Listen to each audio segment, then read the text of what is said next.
Oi, bonitos e bonitos, tudo bom com vocês? Começando mais uma Quinta Misteriosa aqui no canal.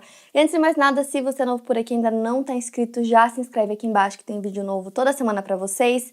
Playlist completa do Quinta com todos os casos que eu já contei aqui na descrição pra você maratonar. Quinta Misteriosa também é podcast pra ouvir quando e onde quiser. E eu vou deixar as minhas redes sociais na tela pra vocês me acompanharem por lá, que tem conteúdo extra. E agora bora começar o caso de hoje.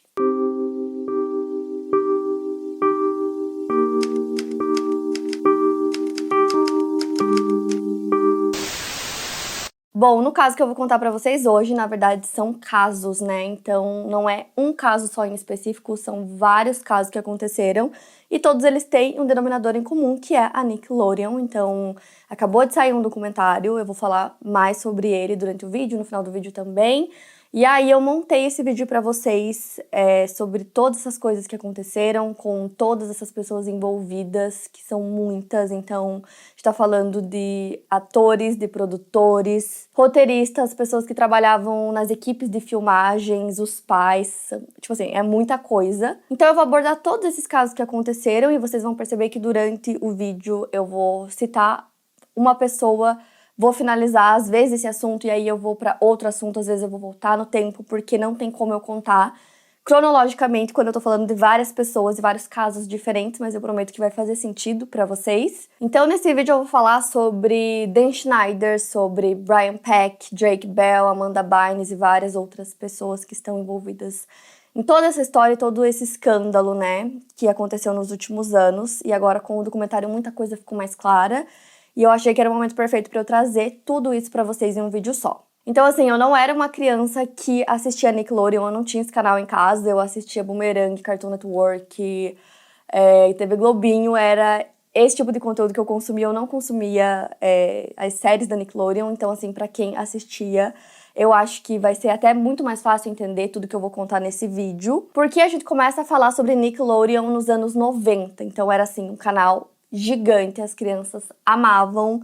Nessa época a gente não tinha internet, né? Então, os anos 90, início dos anos 2000, o que as crianças consumiam era TV, né? Desenhos, séries, e a Nick era um canal realmente gigantesco. Era o canal que todas as crianças, principalmente as crianças americanas, ligavam para assistir os seus desenhos e programas favoritos. Então, no próprio documentário, eles citam alguns desses programas do início ali dos anos 90. Então, eles falam sobre Salute Your Shots, Are You Afraid of the Dark, Ren Stimpy, provavelmente no Brasil vieram com outros nomes. Então, se você nasceu nos anos 90, você com certeza assistia ou Nickelodeon, ou Disney, Boomerang, Cartoon Network e assim por diante. E se tem uma pessoa que é muito importante quando se fala de Nickelodeon é o Dan Schneider. Então, já no início do vídeo eu vou falar um pouco sobre a vida dele pra gente ter um contexto de quem é esse homem. Daniel James Schneider nasceu no dia 14 de janeiro de 1966 em Memphis, Tennessee, nos Estados Unidos. Dan, como era chamado, teria crescido como um adolescente estranho e seus pais não tinham muitas esperanças no futuro dele. O pai dele estudou em Harvard e tem alguns boatos de que o Dan teria estudado lá também, mas ele nunca frequentou a universidade.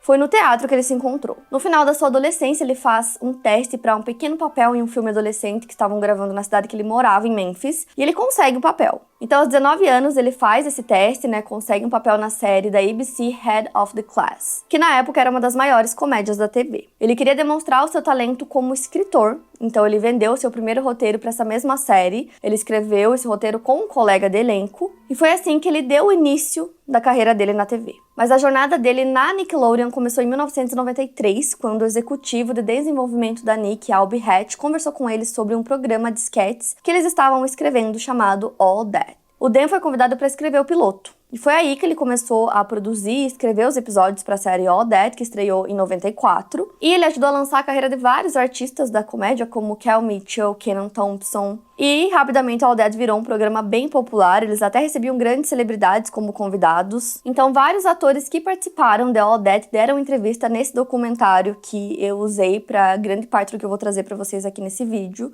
que nos Estados Unidos estreou com o nome Quiet on the Set, The Dark Side of Kids TV, que em tradução seria Silêncio no Set, o lado obscuro da TV infantil. E foi exatamente com esse nome que veio pro Brasil, o lado obscuro da TV infantil. Vocês conseguem assistir a todos os episódios que eles já saíram, tanto na Prime quanto na Max. Então eu já assisti todos os episódios e trouxe todas as partes mais importantes aqui pra contar pra vocês nesse vídeo. Então, uma das atrizes que deu entrevista pro documentário e que atuou em All That na época foi a atriz Katrina Johnson. Então, ela conta que, em certo ponto, ela já estava atuando na Nick há alguns meses, e aí os pais dela recebem uma ligação da Nickelodeon falando que a Katrina estava engordando muito e que eles precisavam dar um jeito nisso, porque eles já tinham uma atriz gorda e não poderiam ter duas. Ela conta que isso é uma coisa que marcou ela pra sempre, que ela lembra disso até hoje, né, deles falando que ela não podia engordar, que ela não podia virar uma atriz gorda. Ela conta também que quando ela entrou em All That, ela era uma pré-adolescente, então ela começa a crescer, e ela não parecia mais tanto uma menina, agora parecia mais uma mulher, então rapidamente eles acharam outra atriz parecida com ela, pra ficar no lugar dela, só que no caso bem mais jovem. Então o Dan, nesse contexto, ele sempre aparecia como o diretor brincalhão, crianção, que faz muita piada, que tá sempre ali junto, que é amigo dos atores, que fazia todo mundo rir. Então, assim, no começo, quando ele entra na Nick com All That, essa é a imagem que as pessoas tinham dele. E é aí que a Katrina conta que o Dan, como diretor, ele queria sempre fazer a melhor cena possível. Então, às vezes, os atores tinham que gravar e regravar cenas por muitas e muitas horas. E a gente tá falando de atores mirins, então são crianças aí entre 8 e 15 anos de idade, que na maioria das vezes são os provedores de suas famílias. Então aqui a gente tá falando de uma relação de poder entre adulto e criança, e mais ainda que isso, uma relação de trabalho, que obviamente envolve dinheiro e que naquele contexto para eles é muito importante. Então eles falam assim que gravar por muitas horas, até mais do que eles deveriam, já que eles são atores mirins, e o fato deles não poderem, até eles poderiam, mas eles não tinham essa abertura para poder falar, olha, são muitas horas, a gente tá muito cansado, a cena ficou boa. Eles não tinham essa abertura para falar caso alguma coisa incomodasse, porque tinha esse medo, né, de se eu falar alguma coisa, vão me tirar da série, vão colocar outra pessoa no meu lugar, e num piscar de olhos eu posso ter perdido uma oportunidade única. Então, como eu falei, eles passavam horas trabalhando. O ator Leon Friston também dá uma entrevista no documentário e ele cita que o que mais deixava ele desconfortável em tudo isso, além de trabalhar por muitas horas seguidas, era o fato de que muitas vezes ele tinha que usar roupas super justas que ele precisava usar para determinadas cenas e que marcavam o seu corpo. Lembrando que a gente tá falando de atores que estavam em fase de desenvolvimento, né? Então ele conta sobre uma cena específica, que ele precisou usar uma prótese de nariz, porque ele estava interpretando um super-herói chamado Capitão Narigão. Essa prótese também fazia parte da roupa dele, então ela ficava dos dois lados do ombro, que fica claramente parecendo um pênis. Então, assim, a piada desse personagem era o momento em que ele espirrava no rosto de outra atriz. E eu nem preciso dizer pra vocês o que isso parecia, né? Então a gente tá falando de um programa de TV, de comédia pra fazer as crianças rirem e que tem crianças de, tipo, 6 anos de idade assistindo. Então ele conta que ele tinha algumas cenas, assim, que deixavam ele extremamente desconfortável, mas que ele não reclamava, que ele sabia que ele precisava fazer pra continuar sendo escalado. Então ele comenta também que a essa altura eles sabiam que estar próximo do Danny poderia trazer um nível extra de sucesso pra eles. Por isso que eles nunca reclamavam sobre nenhuma coisa que deixasse eles desconfortável, especialmente pro Danny. Eles nunca reclamavam nada pro Danny, tudo que ele pedia eles faziam, porque eles sabiam que era importante ter essa aprovação dele, que estar próximo dele poderia ser muito bom para a carreira deles como atores. Ele conta que o Danny deixava muito claro quem eram essas pessoas, esses atores que estavam próximos dele. Então é nesse momento e nesse contexto que entra a Amanda Bynes. Eu já fiz um vídeo só sobre a Amanda Bynes anos atrás aqui no canal, que era justamente para falar sobre o declínio de Amanda Bynes, da carreira dela, o que aconteceu com a Amanda Bynes. Então eu discuti várias teorias da época. Então hoje, com esse documentário, tem muita coisa que, quando eu gravei aquele vídeo, pra mim não fazia sentido e que agora faz todo o sentido do mundo. Então a Katrina, a atriz, conta que tinha um clube de comédia em Hollywood chamado Laugh Factory. Eles tinham oficinas para crianças, então as crianças iam lá, aprendiam, faziam números de comédia. E a Katrina era uma dessas pessoas que se apresentava lá, então ela conta que às vezes o Dan Schneider, o Brian Robbins, que escrevia roteiros com o Dan, meio que uma galera assim da Nick, iam até lá para prestigiar ela e outros atores. E teve um dia específico que ela tava lá e que a Amanda Bynes também tava lá. Ela já tinha visto a Amanda e comentou com o Dan que ele precisava assistir essa garota, que era extremamente talentosa. Então a Amanda já tinha um agente e já estava fazendo essas aulas de comédia desde os 7 anos de idade. Então ela é descoberta 2 anos depois, em 1996, e imediatamente o Dan leva ela para Nickelodeon para ela atuar em All That. E uma coisa que é muito interessante que eles citam nesse momento é que as garotas nessa época sempre tinham 2 tipos de papéis em Hollywood. Ou era o papel de uma garota fofinha, inocente, ou elas eram hipersexualizadas com papéis que eram criados para o público masculino. Já a Amanda, ela era muito engraçada, tinha muita personalidade, um talento cômico, que era algo raro assim pra época, e ela acabava que não se encaixava em nenhum. E as crianças que atuavam em All That nessa época estudavam no set, então eles tinham aulas todos os dias, durante 3 horas por dia. E aí eles contam que em determinados momentos a Amanda sumia, e eles não sabiam onde ela estava, até que alguém dizia que ela estava com o Dan, seja criando, tendo ideias, escrevendo cenas. Então, desde o início, da entrada dela na Nickelodeon, ficou muito claro para todo mundo a proximidade muito rápida que ela teve com o Dan Schneider. Então, assim, os atores contam que os pais, na maioria das vezes, acompanhavam os seus filhos, no set, ficavam por lá, mas eles tentavam não atrapalhar, não ficar junto no set, então muitas vezes eles ficavam nos camarins. Só que os pais da Amanda estavam sempre lá e sempre muito próximos da filha, principalmente o pai dela. Então o pai dela cuidava da carreira dela de perto, então ele sempre estava por ali e ele tinha muitas expectativas sobre a carreira dela e o quanto ele queria que ela fosse bem-sucedida, então tinha muita pressão em cima dela.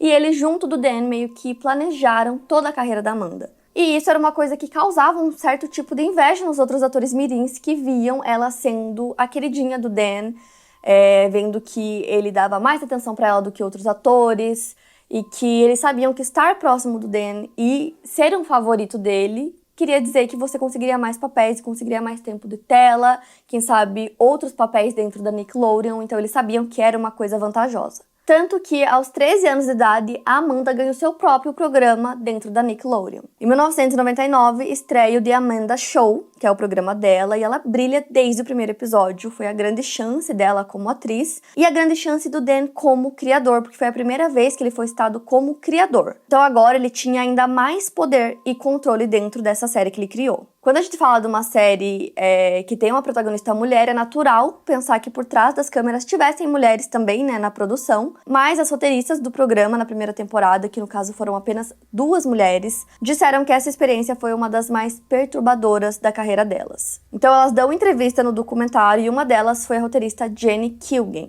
Ela conta que haviam fóruns na época onde as pessoas falavam sobre roteiros de sketches e que não era comum mulheres trabalharem em sketches na época. Mas aí um roteiro dela chega até o Dan junto com vários outros e ele pede pra colocarem do mais engraçado pro menos engraçado e o dela era o primeiro. Então o dela era o melhor, o mais engraçado. E foi assim que ofereceram pra ela uma vaga como roteirista no The Amanda Show. Então ela é contratada junto com uma outra roteirista chamada Christy Stratton, as 2 aparecem no documentário, e elas contam que elas eram as únicas mulheres dentre todos os roteiristas e que desde o início, no momento que elas foram contratadas, eles explicaram que eles tinham apenas um salário para um roteirista, então elas teriam que dividir esse salário. Basicamente, eles iam ter 2 pelo preço de uma.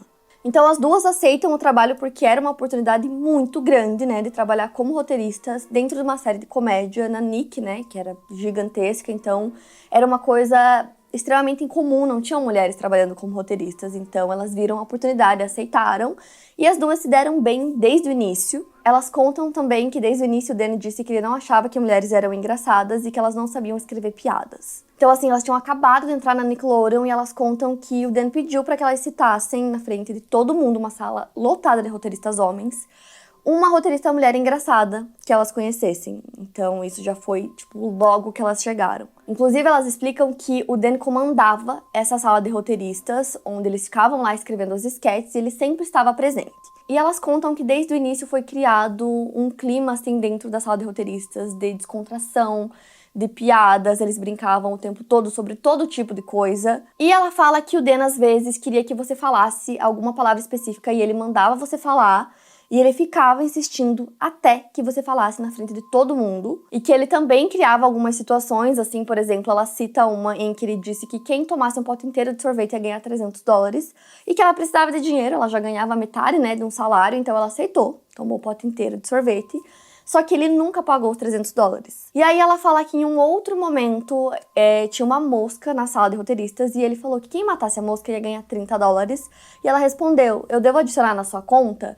Mas ela disse que falou de uma forma super brincalhona, que era uma coisa que ele tinha colocado na sala, né, de você sempre poder brincar e era tudo muito descontraído. E que imediatamente ele não gostou dessa brincadeira e chamou ela pra outra sala, onde ele começa a gritar com ela, perguntando como ela se atreve a falar na frente de todo mundo que ele não paga suas apostas. E aí ela responde que ela tava brincando e que ao mesmo tempo que o próprio Dan tinha criado essa atmosfera, né, de brincadeira, ele era muito volátil e mudava do nada. Outra coisa que elas citam é um momento em que o Dan cria uma personagem para Amanda que chama Penelope Taint. E essa palavra taint em inglês é a parte do corpo que fica entre o pênis e o ânus. Elas contam que na sala de roteiristas ele disse não comentem pra ninguém o significado dessa palavra. Em algum momento alguém perguntou se essa palavra significava o que eles estavam pensando e ele respondeu que não era isso. E pronto, ficou por isso mesmo. Eles simplesmente aceitaram. Então a Christy, né, uma das roteiristas, comenta que nesse momento ela entendeu que isso era poder, o quanto de poder que ele tinha ali dentro. Se pra ele taint era uma coisa engraçada e ele diz que não é nada demais, isso é suficiente e todo mundo aceita. Além disso, outra situação que elas citam é o fato de que eles sempre tinham que estar disponíveis para trabalhar, no caso os roteiristas. Então, por exemplo, se eles falavam que precisava trabalhar no final de semana, eles tinham que estar disponíveis, não importava se era final de semana, se eles tinham um compromisso, eles sempre tinham que estar lá. Você nunca podia dizer não, então o Dan queria controlar absolutamente tudo, inclusive o tempo das pessoas. E elas contam que o Dan foi ficando cada vez pior conforme a temporada ia avançando, e que ao mesmo tempo que aquilo era uma oportunidade única para elas, né, era uma oportunidade nova também, porque elas nunca tinham trabalhado como roteiristas em uma série tão grande assim, né, num canal tão grande. Então, para elas era muito difícil entender o que acontecia ali dentro daquele ambiente de trabalho e que era aceitável e o que não era. E aí que elas começam a contar algumas coisas mais pesadas que o Dan fazia com elas dentro, né, desse ambiente. Então, por exemplo, às vezes ele chamava elas e ficava mostrando pornografia pra elas, pedia pra que elas fizessem massagem nele o tempo todo. E entre as coisas que ele pedia, na maioria das vezes elas não conseguiam se esquivar, não conseguiam dizer não, porque elas sabiam que dizer não pro Dan poderia custar o trabalho delas. E é na metade da primeira temporada que elas descobrem que a forma como elas foram contratadas, né, onde o valor que um roteirista receberia, as duas teriam que dividir, né, era algo contra as regras. Então, até aquele momento elas achavam que era normal e que isso poderia acontecer e que tava tudo bem. Então, quem descobre é a Jenny, e aí o Dan liga pra ela e pergunta se ela tinha alguma coisa a ver com isso, porque agora eles tinham que pagar o salário total pra cada uma delas, e que se ele descobrisse que foi ela que fez isso, ela nunca mais ia trabalhar pra Nickelodeon ou pra qualquer outro lugar.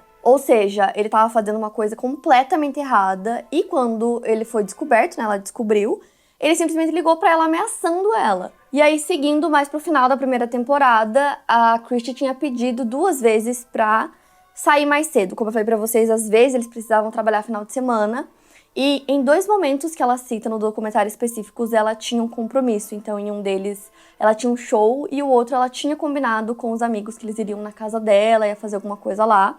E ela conta que ela ficou o máximo que ela pôde, já tava à noite, quando ela pediu pra sair. Então, foram 2 vezes que ela pediu pra sair do trabalho, né? E que por conta dessas 2 vezes ela foi demitida, então ela não volta pra escrever, né, os roteiros da segunda temporada do The Amanda Show. Então ela é demitida, mas a Jenny, a outra roteirista, é chamada pra continuar na segunda temporada, então ela chega e o Dan conversa com ela dizendo que ela vai receber por 16 semanas de trabalho, mas que ela vai trabalhar durante toda a temporada, que seria mais ou menos 27 semanas. Ou seja, ele estava pedindo para ela voltar sim, ela iria receber, mas ela iria receber só pela metade do tempo que ela iria trabalhar, o resto ela teria que trabalhar de graça. E o motivo para isso, segundo ele, era porque simplesmente ele não podia pagar mais do que isso, só que ela conta que ao mesmo tempo que ele falou isso para ela, ele tinha contratado um novo roteirista homem que recebia o salário integral normalmente, não da forma como ele estava fazendo com ela. Então aqui fica muito claro, né, que ao todo eles tinham só 2 roteiristas ali, junto com vários outros homens, e elas tiveram que passar por todas essas coisas que eu citei simplesmente por serem mulheres. Os homens nunca passaram por nada disso e recebiam tudo tranquilamente, não eram colocados, né, nessa posição onde elas tinham que fazer coisas vergonhosas como o Dan pedia. Então, nessa parte fica muito claro a discriminação de gênero que elas sofriam, né? Porque elas passavam por todas essas coisas que nenhum dos homens passava. Já o Dan negou isso que ela falou sobre os salários. Ele disse que ele não tinha controle nenhum sobre o salário dos roteiristas. Depois que isso acontece, a Jenny conta que ela estava apenas no 4º dia de trabalho na 2ª temporada do The Amanda Show. E o Dan chamou ela na sala de roteiristas em algum momento e humilhou ela na frente de todo mundo. E era uma sala completamente lotada de homens. E ela disse que ali foi a gota d'água. Então ela decidiu que, apesar de ser uma oportunidade muito boa para ela, né, de trabalho, não valia a pena por tudo que ela estava passando, então ela pede demissão. Depois disso, ela entra com um processo contra o Dan por discriminação de gênero, ambiente hostil de trabalho, assédio, exploração das únicas roteiristas mulheres, recusa em pagar o salário integral, e ela tem a Christy, né, a outra roteirista, como testemunha. Em resposta, a Nick faz uma investigação interna e oferece um acordo para Jenny, e ela sabia que o fato dela ter entrado com um processo contra o Dan simplesmente poderia custar a sua carreira, mas ela conta que entrou mesmo assim porque ela não queria que outras mulheres sofressem o que ela sofreu lá dentro, mas que no fim o Dan não parou. A partir desse momento, o clima começa a mudar. Os atores contam que quando o Dan entrava no set, você sentia, você sabia que ele estava lá, de repente ele não era mais aquele cara engraçado que fazia muita piada. Agora ele era um diretor que gritava muito com todo mundo e todo mundo achava que podia ser demitido por ele a qualquer momento. Então aí, nesse momento, enquanto a gente ainda tá falando da época em que ele criou e tava escrevendo, né, o The Amanda Show, a gente vai voltar a falar sobre a Amanda Bynes e a relação que ela tinha com o Dan. A atriz Raquel Bullock participou da 1ª temporada do The Amanda Show, junto com outros atores também, como, por exemplo, outro que eu vou citar bastante nesse vídeo mais pra frente, que é o Drake Bell. Ela conta que eles estavam muito felizes de poder participar, que era um programa que fez muito sucesso desde o início, mas que era muito claro pra eles que a Amanda era a estrela e eles eram os secundários. Então, nesse momento, a Amanda já estava ficando muito famosa, né? O programa estava fazendo muito sucesso. E aí teve o Kids' Choice Awards, que é uma premiação onde, assim, todos os jovens atores e atrizes participam. Era um evento muito importante, né? A Amanda ganhou o prêmio de atriz de TV favorita por 3 anos consecutivos. Nessa época, ela participava muito de talk shows, dava entrevistas. Assim, ela tava em toda parte. Então, ela realmente estava começando a se tornar uma celebridade muito grande. E aí, as pessoas, né, que trabalhavam no The Amanda Show, ali no set de filmagem do programa, contam como era a relação dela com o Dan. Uma das editoras conta que os dois eram extremamente próximos, então era muito comum você ver os dois juntos pelo set, que às vezes você via a Amanda abraçada com ele, eles sempre estavam fazendo piadas e tal, ela fazia ele rir. E aí, além daquele personagem que eu falei pra vocês que ele criou pra Amanda, da Penelope Tent, teve outras coisas que ela fez também, que foram escritos, né, pelo Dan nas sketches durante o programa, que eram, no mínimo, esquisitas. Então, por exemplo, eles tinham uma banheira onde a Amanda ficava dentro dessa banheira com algum convidado, meio que entrevistando o convidado, e o Dan foi um dos convidados em algum momento, então é uma cena esquisita. Ela tá de maiô, então ela era bem novinha, né, devia ter uns 13 anos na época.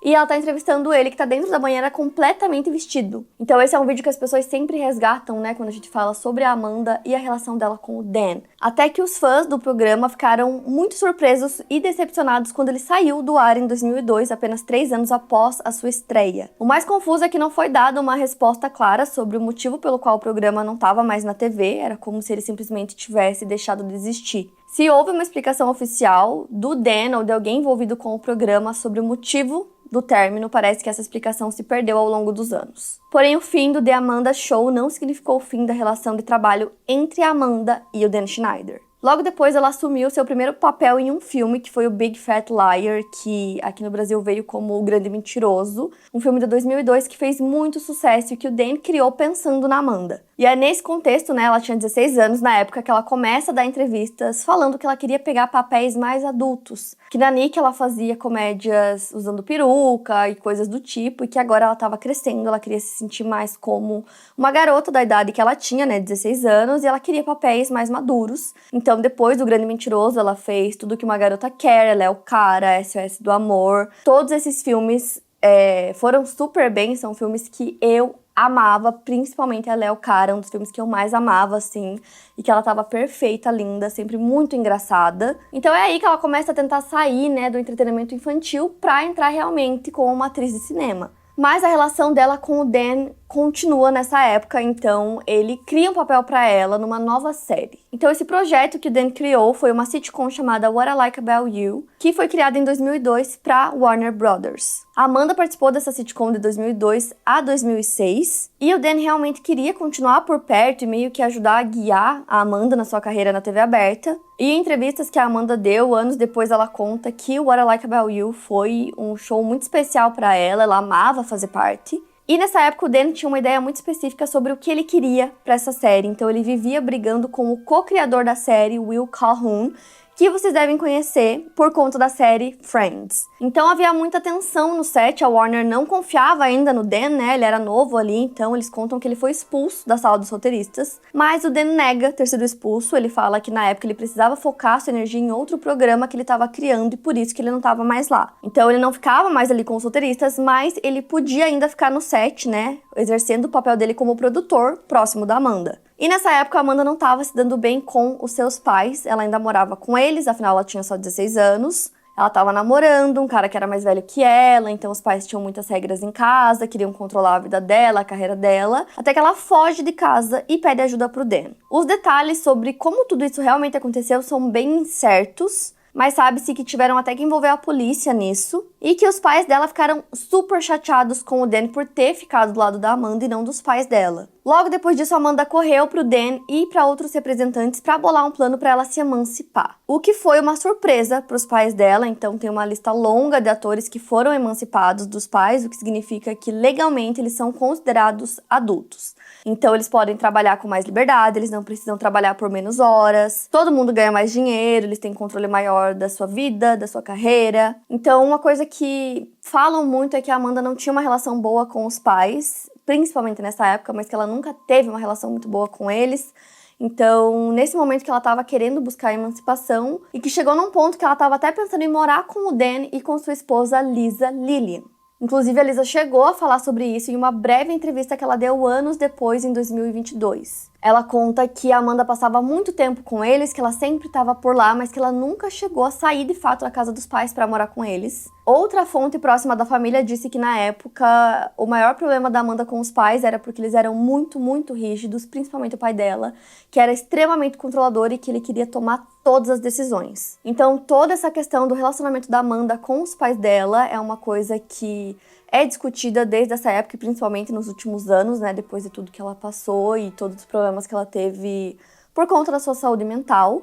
Então ela chega a fazer esse pedido de emancipação que vai para a justiça. Mas aí acaba dando tudo errado, porque como o Dan teve todo o envolvimento nessa história, houve uma grande divisão entre os pais dela e o Dan. Foi basicamente o fim do relacionamento do Dan com a Amanda, então a transição dela para a vida adulta, nos olhos do público, acabou sendo muito complicada, né? Isso é uma coisa que a gente sabe, e é uma coisa que eu discuti muito naquele primeiro vídeo que eu fiz sobre a Amanda. Então, quando ela chegou na fase adulta, ela já tinha muitos problemas mentais e ela acabou ficando sob a tutela jurídica dos seus pais. Quando saiu o documentário, o Dan falou sobre esse momento, né, da emancipação, e ele deu uma declaração explicando que ele tentou ajudar a Amanda da forma como ele podia. Ele disse que certa vez ela ligou pra ele no meio da noite, depois de uma briga com os pais, e ele achou que ela estava em perigo, que poderia acontecer alguma coisa, que ele ficou imediatamente preocupado com a segurança dela e providenciou que um carro fosse até lá para buscar ela. Ele conta também que ele apoiou totalmente a decisão dela de buscar a emancipação e ajudou ela nessa tentativa de fugir de casa, que acabou não acontecendo, porque ele disse que era uma coisa que a Amanda queria para ela mesma. Nessa época ela tinha entre 16 e 17 anos e que a emancipação era uma coisa bastante comum entre os jovens atores de sucesso, então, pelo menos na época, e que ele não viu nenhum mal nisso. Ele conta que como ela queria isso, ela recorreu à sua equipe, que incluía o seu advogado, seu agente, seu empresário, seu publicitário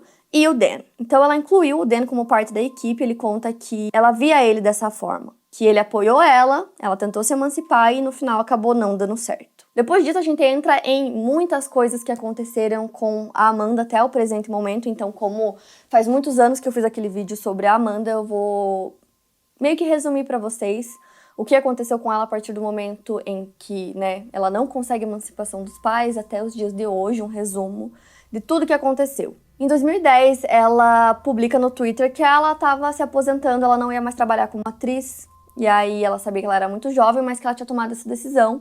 Logo no dia seguinte, ela volta atrás dizendo que ela não vai se aposentar. E logo em seguida, ela posta um link do trailer do último filme que ela tinha gravado, que foi Easy A, que foi um filme que ela fez com a Emma Stone, que inclusive foi o último filme que ela fez. Ela foi presa em abril de 2012 por ingerir bebida alcoólica e dirigir. Ela foi formalmente acusada 2 meses depois e se declarou inocente. Depois ela foi vista dirigindo com a carteira suspensa em Hollywood, o que levou os policiais a pará-la. Depois de uma conversa de 25 minutos, ela foi autorizada a voltar para casa. Em maio de 2013, no auge do colapso público que ela teve, no qual ela postou muitos tweets preocupantes, exibiu um comportamento cada vez mais preocupante, né? Ela foi presa novamente por supostamente jogar um cachimbo pela janela do seu apartamento em Nova York. Então estava muito claro para o público que a Amanda estava enfrentando muita coisa internamente quando ela sofreu esse colapso nervoso. E aí, após uma série de eventos perturbadores, ela foi colocada em uma internação psiquiátrica involuntária de 30 dias. Depois disso, os pais dela acabam sendo nomeados seus conservadores. Então ela passou por uma série de altos e baixos na década que se seguiu.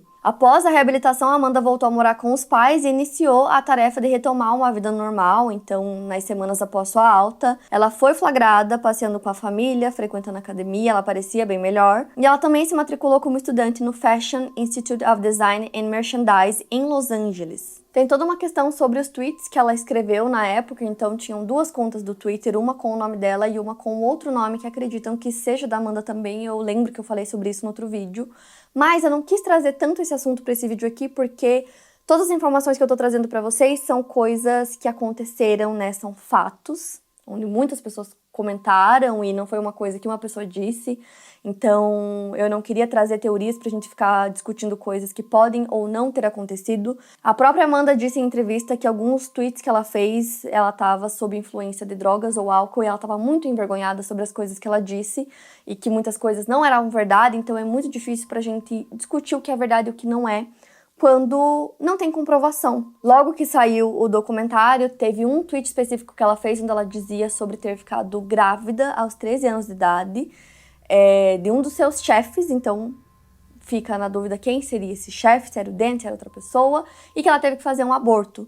E aí as pessoas resgataram algumas sketches do The Amanda Show, onde faziam referência a ela ter um filho, tem um vídeo sobre isso, mas de novo, são teorias. A própria Amanda nunca chegou a confirmar realmente essa história depois dela ter feito esses tweets. E aí eu entro em outro assunto também, que aí é mais a minha opinião.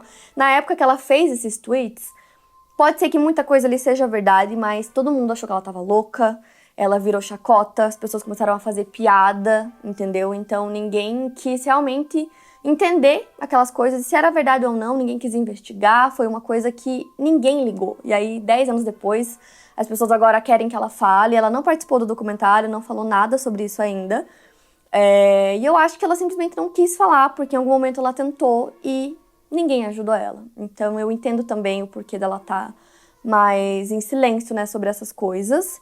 Tem uma outra declaração que ela deu que eu vou falar mais pra frente. Mas, de novo, não vou ficar focando em tweets e coisas que podem ou não ter acontecido, né? Vou focar mais nos fatos e nas coisas que realmente aconteceram. Em 2018, ela foi a capa da revista Paper. Ela deu uma entrevista onde ela falou sobre a sua luta contra as drogas e a depressão. Ela falou sobre os comentários, né, nas redes sociais ao longo dos anos. Ela disse que, como eu falei pra vocês, ela ficou muito envergonhada por coisas que ela postou. Que ela não pode voltar no tempo, mas se pudesse, o faria. Ela também falou sobre o seu problema com o uso de Adderall, que é uma medicação que ela começou a usar nas filmagens do filme Hairspray em 2007. Ela explicou que ela estava lendo um artigo em uma revista onde falava que era a nova pílula magra e que ela resolveu começar a tomar porque ela queria controlar o peso dela. Então, por exemplo, essa é uma coisa que ela mesma confirmou que ela usou esse medicamento. Só que logo depois de fazer, né, essa entrevista e essas fotos para a revista, voltam a falar sobre ela, voltam a perseguir muito ela, né, os paparazzis e tal. Então, para ela foi muito difícil ter voltado, né, a ficar nos olhos do público. Depois disso, ela foi para reabilitação de novo, porque ela sofreu, né, muita pressão por estar de volta nos holofotes. E aí ela continuou o tratamento com assistência de conselheiros de saúde mental e especialistas em dependência. Como eu falei pra vocês, ela começou a fazer um curso de moda, que ela se formou em junho de 2019. Em 2020, ela começa um relacionamento com um homem chamado Paul Michael. Então, eles terminaram e voltaram várias vezes. Em 2022, a Amanda apresentou uma petição para encerrar sua tutela e compartilhou uma declaração de capacidade mental afirmando que ela está mentalmente apta para cuidar de si mesma e dos seus bens. Então, o juiz encerrou a sua tutela um mês depois do pedido, após 9 anos. Só que aí, em março de 2023, ela foi colocada em prisão psiquiátrica por 72 horas depois de solicitar ajuda após um suposto episódio psicótico. 3 meses depois, ela foi detida pela polícia e levada à delegacia para uma avaliação de saúde mental por um profissional. Depois, ela volta aos holofotes com um podcast chamado Amanda Bynes e Paul Szymanski, The Podcast. Isso foi no final do ano passado. Atualmente, em um podcast, ela se referiu àquele namorado dela como ex-noivo. Então, teve uma época que tinham rumores que ela estava grávida dele, que ela tinha casado, mas isso não é verdade. Atualmente, ela anunciou no Instagram dela e no TikTok, que ela posta bastante também, que ela estava fazendo um exame para receber uma licença de manicure, para poder trabalhar colocando unha de gel e tal. Então, hoje, ela tem as redes sociais dela, então dá para acompanhar ali o que ela tá fazendo.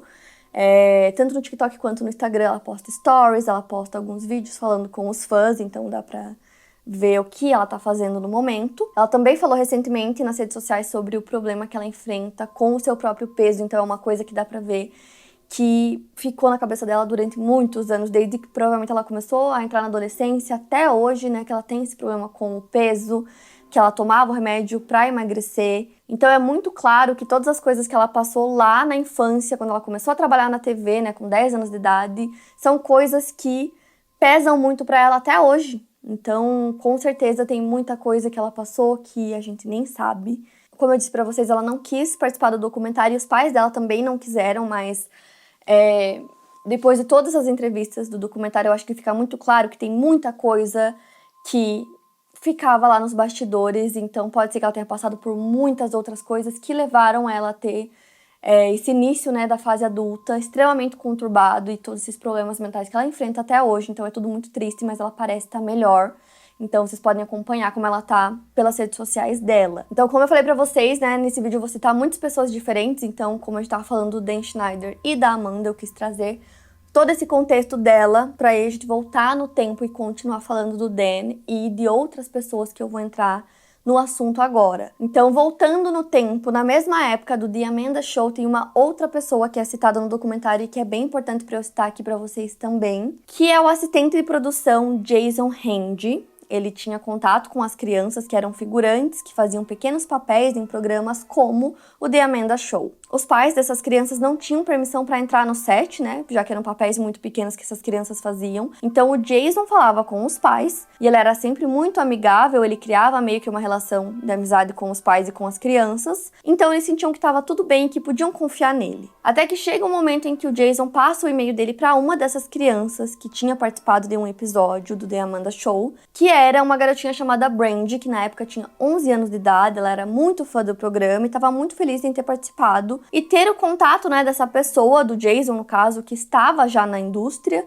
e que poderia ajudar ela a seguir a carreira como atriz, como era o sonho dela. Então o Jason manda um primeiro e-mail para ela. A mãe dela conta que ela leu o e-mail e que parecia algo bem inocente, segundo ela. Ele falava sobre o programa e coisas do tipo, e a partir dali eles começam a trocar e-mails, o Jason e a Brandy, de 11 anos de idade. Alguns meses depois, a Brandy e os seus amigos começaram a conversar por um programa do computador pelo Messenger, e em um determinado dia, o Jason manda uma mensagem para ela pelo Messenger, e aí eles começam a conversar online. A mãe dela explica que nessa época eles tinham só um computador em casa, então ela sempre ficava meio que observando o que a filha dela estava fazendo e tal, e que ela sabia que ela conversava com o Jason.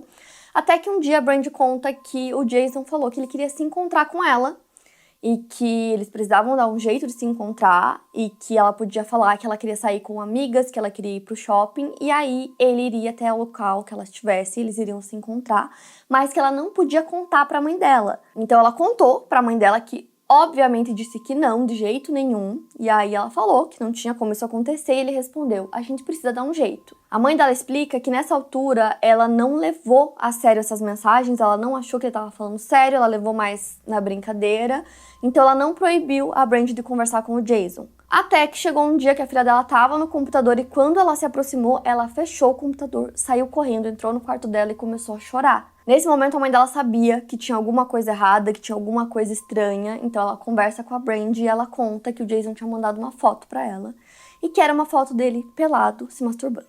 Depois disso, a mãe dela proibiu ela de voltar a fazer aparições nas séries e ali se encerrou o comecinho da carreira dela, né? Na indústria do entretenimento. A mãe dela não quis que ela tivesse mais nada a ver com isso. E só esse episódio, né, já dá pra gente ter uma noção de como tinham muitas coisas ali acontecendo, né, por trás das câmeras. Um tempo depois, a mãe da Brandy conta que ela recebe uma ligação da polícia de Los Angeles dizendo que eles queriam conversar com ela sobre o Jason. As autoridades tinham recebido uma dica sobre o comportamento inadequado do Jason com as crianças. Então, em 2003, eles revistaram a casa dele e acharam muita pornografia infantil, tinham mais de 10 mil fotos e vídeos. Além disso, tinham sacos plásticos com o nome de garotas e dentro tinha algum tipo de lembrança, alguma coisa que pertencia a elas. E um desses sacos estava com o nome da Brandy, com cartas que ela tinha escrito para ele. Em outro saco plástico tinha o nome de outra garota de 7 anos de idade e tinha uma calcinha dentro. Além disso, encontraram vários diários do Jason onde ele escreveu que ele era um pedófilo e que ele sabia disso. Ele escreveu outras coisas horríveis que vocês vão poder ver no documentário. E aí a Brandy depôs contra ele no tribunal e uma outra atriz menor também depôs contra ele. Ele tinha abusado da garota com promessas de que ela poderia participar de outros programas de TV, porque até aquele momento ela tinha conseguido apenas uma pequena participação. O Jason foi condenado a 6 anos de prisão e ele foi preso em abril de 2003. 4 meses depois, outro membro da equipe Nickelodeon também foi preso e seu nome é Brian Peck. Então agora eu vou entrar no caso dele. Brian Richard Peck nasceu no dia 29 de julho de 1960 na cidade de Huntington, em Indiana, Estados Unidos. O Brian iniciou na indústria do entretenimento como ator.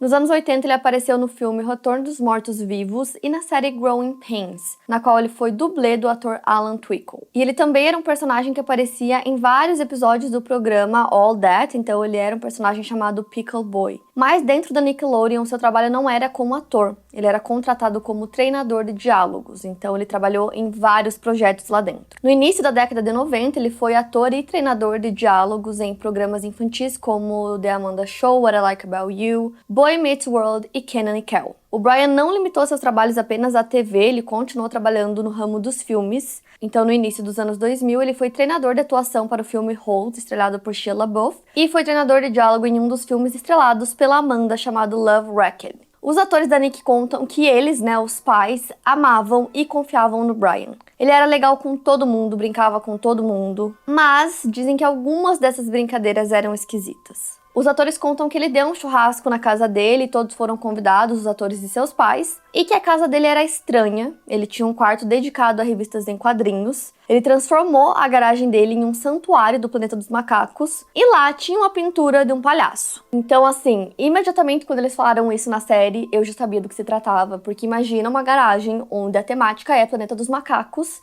Então, obviamente, esse quadro de um palhaço ia se destacar lá no meio, né? E aí um dos atores achou estranho e perguntou o que era aquele quadro.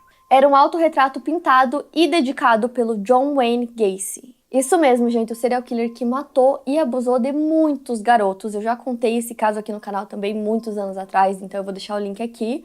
E imediatamente eu sabia que era ele. O Brian não só tinha um quadro pintado pelo John, ele era amigo dele por correspondência, então eles trocavam cartas. E o Brian guardava todas as cartas e fotos do John Wayne Gacy ao lado da cama dele. Então os atores contam que era comum que o Brian desse churrascos, festas na casa dele, os pais sempre iam junto, eram convidados. E ele realmente tinha estabelecido essa relação não só com os atores, mas com os pais dos atores de amizade, assim, ele era um cara que todo mundo gostava e que principalmente os pais achavam que podiam confiar. Até que um dia os atores estavam em uma sala fazendo uma leitura de roteiro quando eles pediram para que todos os pais saíssem da sala e que só os atores ficassem lá. Isso aconteceu porque o Brian tinha sido preso.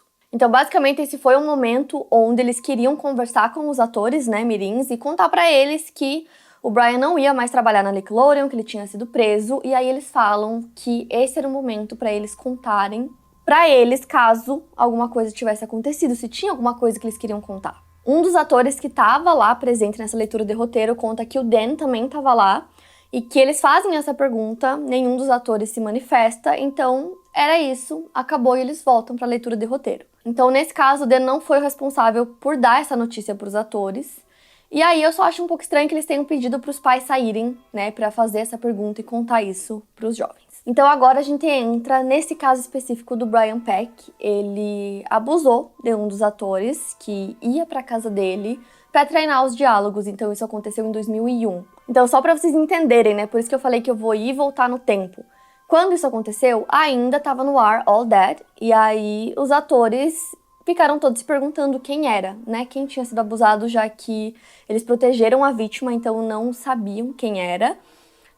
Mas o Brian foi preso por conta disso. E todos os outros atores ficaram se perguntando quem foi, como aconteceu, onde aconteceu. Ninguém sabia muito sobre, assim, não tinham muitas informações ainda. Como eu citei pra vocês lá atrás, na época do The Amanda Show, o programa da Amanda, tinham outros atores que participavam e um deles foi o ator Drake Bell. Na época que acabou The Amanda Show, foi criado um spin-off chamado Drake e Josh. Esse spin-off foi lançado em janeiro de 2004 e quem criou o programa foi o Dan Schneider, que, assim como o The Amanda Show, foi um grande sucesso. Um dos protagonistas é o ator, escritor e cantor que eu citei pra vocês, Drake Bell. Então, no caso, os abusos aconteceram antes da estreia do spin-off. O Drake participa do documentário e ele mesmo narra tudo o que aconteceu. Ele começou a atuar aos 5 anos de idade, quando os pais estavam passando por um divórcio, então o seu pai, Joe, o levou pra fazer alguns testes, então todos os dias depois da escola, o pai dele buscava ele e eles iam pra diversos testes.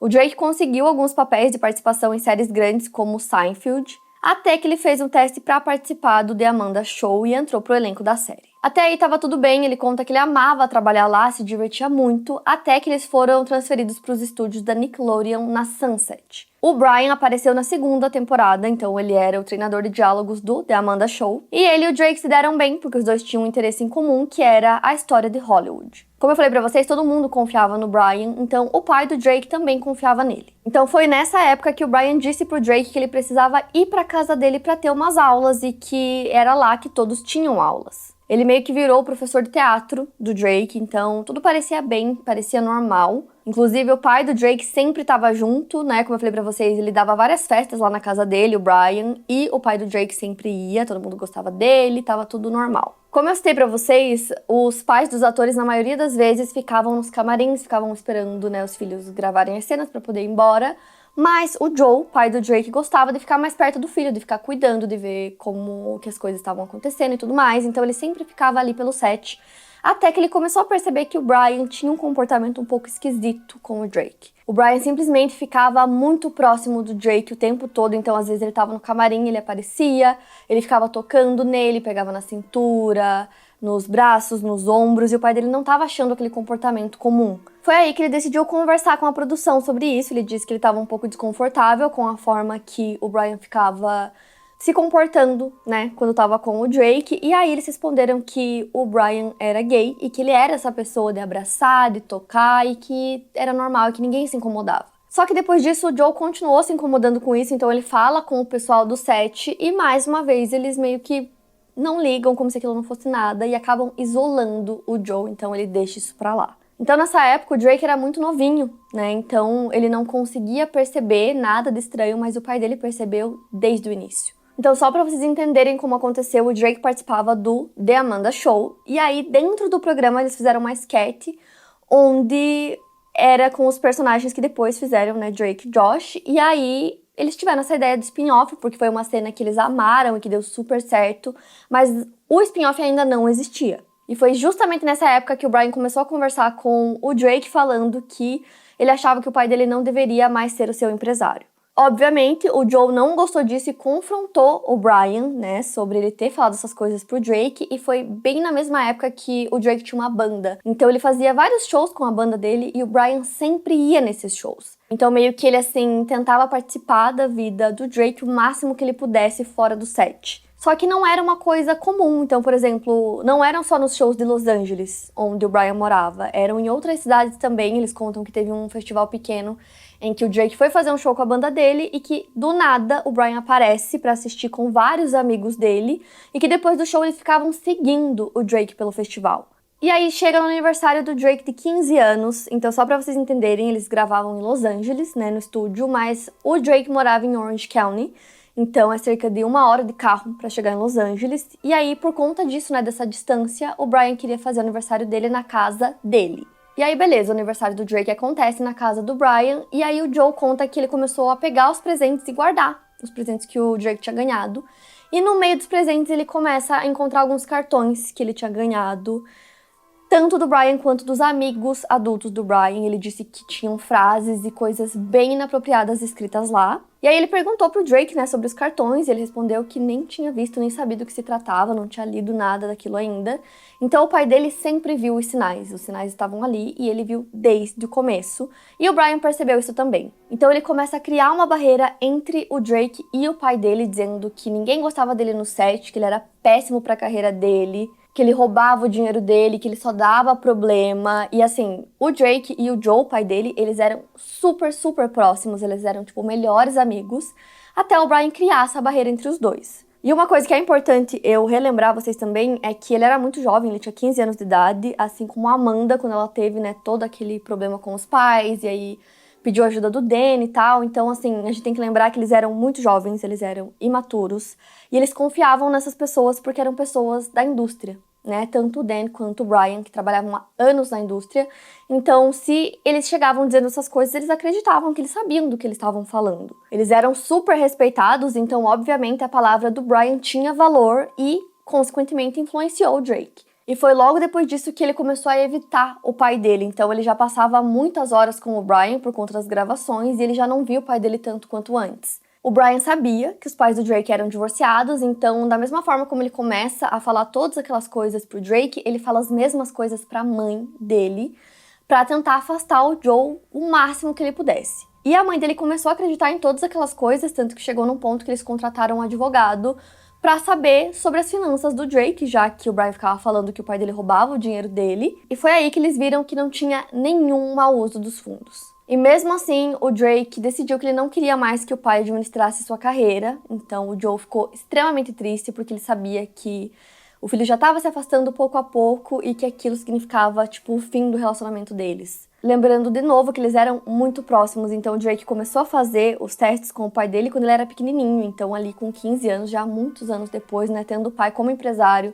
o pai ali todos os dias, ele decidiu que não queria mais. Então o pai dele respeita, ele conta que ele ficou muito triste com essa decisão, mas que ele respeitou. Então ele levou para a mãe do Drake todos os papéis, tudo que ela precisava para administrar a carreira do filho, e ele conta que ele disse pessoalmente para ela pra ficar de olho no Brian, pra nunca deixar o Drake sozinho com o Brian.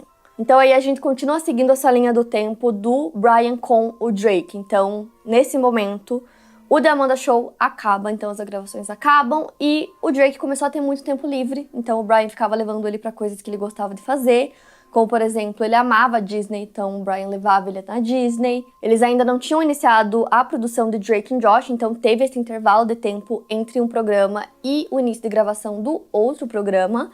E aí, basicamente, o Brian pegou todos aqueles papéis que eram do pai dele, né? Do pai do Brian, do Joe, e começou a fazer tudo que o pai dele fazia por ele. Então, por exemplo, o Joe levava o Drake todos os dias para Los Angeles. Como eu falei pra vocês, ele morava em Orange County, então o pai dirigia 1 hora todos os dias. E a mãe do Drake não gostava de dirigir, não gostava de pegar a estrada, então o Brian falava, não tem problema, eu busco ele. Então ele buscava, levava, muitas vezes o Drake dormia na casa do Brian porque era mais cômodo. Então o Brian ligava pra mãe dele e falava, ele vai dormir aqui porque é em Los Angeles, é mais perto, é mais fácil.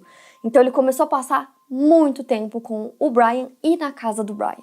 E foi assim que os abusos começaram. Então o Drake conta que um dia ele estava lá dormindo na casa do Brian e que ele sempre dormia em um sofá, até que um dia ele acordou e percebeu que ele estava sendo abusado. Aí ele disse que ele congelou, que ele não sabia o que fazer, que ele não tinha pra onde fugir porque ele tinha 15 anos de idade, ele ainda não tinha carteira de motorista, ele não tinha carro, então ele morava 1 hora dali, não tinha como ele ir sozinho pra casa, ele falou que não tinha pra quem ligar, não tinha o que fazer, então ele congelou. E aí inicia, né, os abusos, que foram muitos, e por ele sentir que ele não tinha pra onde correr, ele se manteve em segredo. E aí o Drake conta que depois dos abusos o Brian falava que ele nunca mais ia fazer aquilo, pedia desculpas, disse que ele tinha passado dos limites, que ele não sabia o que tinha dado nele, e ele sempre se desculpava e dizia que não ia fazer mais, mas ele sempre fazia. O Brian, nessa altura, conseguiu convencer a mãe do Drake e todos à sua volta de deixar basicamente toda a responsabilidade do Drake nas mãos dele. Então o Drake conta que quando tinham testes, quem levava ele pros testes era o Brian, que quando ele precisava treinar diálogos, ele sempre acabava na casa do Brian de novo, até que ele relata que os abusos foram ficando cada vez piores e mais absurdos e violentos. Então, nesse ponto que ele tá relatando isso no documentário, ele fala que ele não sabe nem como contar as coisas que aconteciam com ele. Então a entrevistadora pergunta, né, o que eram essas coisas, e ele responde: imagina a pior coisa possível em um abuso. Era isso. Depois de um tempo, o Drake começou a namorar, e ele passava todo o tempo que ele conseguia na casa da namorada porque ele não queria voltar para a casa do Brian. A mãe da namorada percebe rapidamente que tinha alguma coisa errada, porque o Brian ficava ligando pro celular do Drake sem parar, falando que queria levar ele pra Disney. Ele falava que não queria, que não ia, e ele ligava sem parar. Depois ele começou a ligar pra casa da namorada sem parar, então a mãe dele atendeu, passou pro Drake, que falou mais uma vez que não iria, que ele ia ficar na casa da namorada naquele dia, e aí o Brian ficou muito bravo. Ele volta a ligar sem parar, até que a mãe, né, da namorada do Drake percebe que aquilo é muito esquisito. Então ela chama ele pra conversar, assim, longe das outras pessoas. Então ela tem essa conversa em particular com ele, onde ela pergunta o que tá acontecendo, porque não era comum esse homem adulto ficar ligando sem parar pra ele. E aí ele fala, o Brian é meio esquisito, ele faz isso mesmo, mas eu tô tentando manter distância. Logo depois, a mãe da namorada dele liga pra mãe do Drake e fala, olha, amanhã eu vou levar ele no nosso terapeuta, porque tem alguma coisa esquisita, eu tô sentindo, tem alguma coisa estranha, e a gente precisa descobrir o que é. A mãe da namorada começa a achar que ele tá em perigo, então ele vai, né, pra terapia, e aí ele não consegue relatar os abusos, porque ele conta que ele era muito novo, ele nem entendia direito as coisas que aconteciam com ele. Então, na cabeça dos pais, né, dos pais dele, da mãe da namorada dele, era tipo assim, ainda bem que a gente percebeu tudo isso antes que o pior acontecesse, porque ele ainda não tinha conseguido relatar os abusos, então eles achavam que ele não tinha sido abusado. E de novo, super dá pra entender por que esses atores não falavam nada quando alguma coisa errada acontecia, porque eles não tinham abertura pra falar. Era claramente uma situação de poder, onde eles estavam aqui, tinham pessoas muito acima deles, então eles sabiam que se eles falassem, se eles pedissem ajuda ou se eles fossem contra qualquer coisa, isso poderia custar o trabalho deles. Então eles simplesmente não falavam. E é nesse ponto que eles começam a gravar o piloto de Drake e Josh, e o Brian queria porque queria que o Drake convencesse o Dan de colocar ele como pai. Então ele queria atuar como pai do Drake na série, e ele não queria que isso acontecesse de forma alguma, ele não queria que o Brian tivesse qualquer envolvimento na série. Aí ele conta que pouco tempo depois ele estava conversando com a mãe dele no telefone quando ele surtou. Ele chegou no limite e ele começou a contar tudo na alegação. Logo depois, a mãe dele liga pra polícia, os investigadores pegam o depoimento dele e começam a investigar o Brian. O Drake precisava ligar pro Brian e fazer ele admitir na ligação tudo o que ele tinha feito, então a polícia ia gravar a ligação pra ter isso como prova. Eu fico só imaginando como ele precisou ser muito forte pra conseguir fazer isso, porque, gente, ele era muito novo, ele devia ter, 16 anos nessa época, e ele precisava ligar pro seu abusador e de alguma forma conseguir entrar nesse assunto e fazer com que ele confessasse na gravação. De alguma forma ele consegue fazer ele confessar, então o Brian começa a confessar tudo na ligação. E aí o Drake conta que ele já estava há tantos meses, tanto tempo, tão mal com tudo que ele estava passando, que pela primeira vez ele sente alívio. De tipo, é isso, acabou, alguma coisa vai acontecer com ele. Então o Drake conta que ele estava sentindo essa mistura de alívio com medo, porque ele não sabia o que iria acontecer, né, depois disso. O Brian é preso, e aí, como eu falei pra vocês, teve aquela reunião que eles contam pros atores que ele não vai mais trabalhar na Nick e que ele foi preso. E aí todo mundo começa a perguntar, mas quem?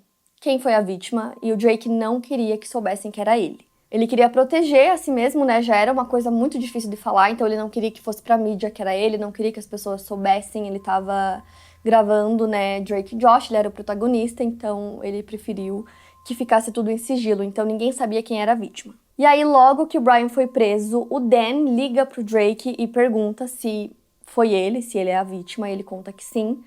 E aí, o Dan começa a perguntar, e ele conta tudo o que aconteceu, e aí ele pergunta se ele tá bem, se ele precisa de alguma coisa, qualquer coisa que ele tá ali pra ajudar. Então, o Drake conta no documentário que o Dan apoiou muito ele durante todo esse período, e que ele sempre esteve ali por ele. E que ele não tinha nada a ver com a contratação do Brian, até porque, gente, o Brian não tinha nenhum histórico de predador. Então o Dan não tinha nada a ver com isso. Depois que isso acontece, o Drake liga pro pai dele, eles já estavam um tempo sem se falar, e aí ele fala, você viu que ele foi preso? Foi preso por molestar um menor. E aí o pai dele responde, eu eu sempre soube e ainda bem que ele não conseguiu colocar as mãos em você. Então o pai dele só descobriu que a vítima era o Drake um tempo depois, ele não conseguiu contar logo de cara, assim, porque era muito difícil, doía muito, né? O pai dele sempre viu que tinha alguma coisa errada e ninguém acreditou nele na época. Então ele conta no documentário que quando ele descobriu foi a pior coisa do mundo e que até hoje é uma coisa que ele tem que lidar e que ele nunca vai conseguir superar o que o filho dele passou. O Drake conta que depois que tudo isso aconteceu, ele começou a enfrentar muitos problemas que foram causados por conta do abuso. Então ele disse que para tentar fugir desses problemas ele abusava de álcool e drogas. E nesse momento ainda as pessoas não sabiam que ele era a vítima. Então o Brian é preso. Ele foi preso no dia 19 de agosto de 2003 por 11 acusações de abuso infantil. A investigação teria começado apenas 2 semanas antes e a família do Drake relatou que o abuso aconteceu por um período de 6 meses. O Drake conta que quando ele entrou no tribunal para ouvir a sentença, o lado do Brian estava lotado, cheio de pessoas que ele conhecia, enquanto o lado dele tinha ele, a mãe e o irmão. Mesmo condenado, o Brian recebeu muito apoio de pessoas da indústria. Inclusive, essas pessoas escreveram cartas de apoio. Então, uma jornalista conta que foi entrado com uma solicitação à justiça que tirasse o sigilo das cartas, porque eles queriam saber quem estava apoiando ele. Essas cartas existiam para influenciar o juiz na hora da sentença. A maioria das cartas pediam que o juiz concedesse liberdade condicional para o Brian. Ao todo, ele recebeu 41 cartas. Então, na época, alguns atores e estrelas como James Marsden, Taron Killam, Alan Twickel, Ryder Strong e Will Friday escreveram cartas, entre outros famosos apoiando o Brian na sua fase da sentença. O Dan Schneider não escreveu nenhuma carta e os executivos da Nick também não. Mas é bem importante citar para vocês que não se sabe nesse ponto, né, antes da sentença, o quanto esses atores sabiam sobre o caso. Então, até alguns deles contam que eles sabiam pouquíssimo sobre, eles não sabiam dos abusos, não sabiam exatamente do que se tratava, mas como eram amigos do Brian, ele pediu a carta, eles deram. Então, muitos disseram que só depois eles foram descobrir o porquê ele estava sendo acusado e as coisas que ele tinha feito, né? Que se eles soubessem, eles jamais teriam escrito aquelas cartas. Uma coisa que foi muito clara é que, mesmo sem saber direito o que estava acontecendo, essas pessoas nas cartas apoiavam o Brian 100% e tentavam, de todos os jeitos, colocar a culpa na vítima. Então, mais uma vez, a gente consegue entender por que eles não falavam e por que deve ter, gente, muito mais do que isso que foi exposto no documentário que aconteceu lá, em outros lugares também, e que ninguém teve coragem de contar por isso, porque quando você conta, vem outras pessoas super famosas e da indústria dizendo que você está mentindo e que a culpa é sua.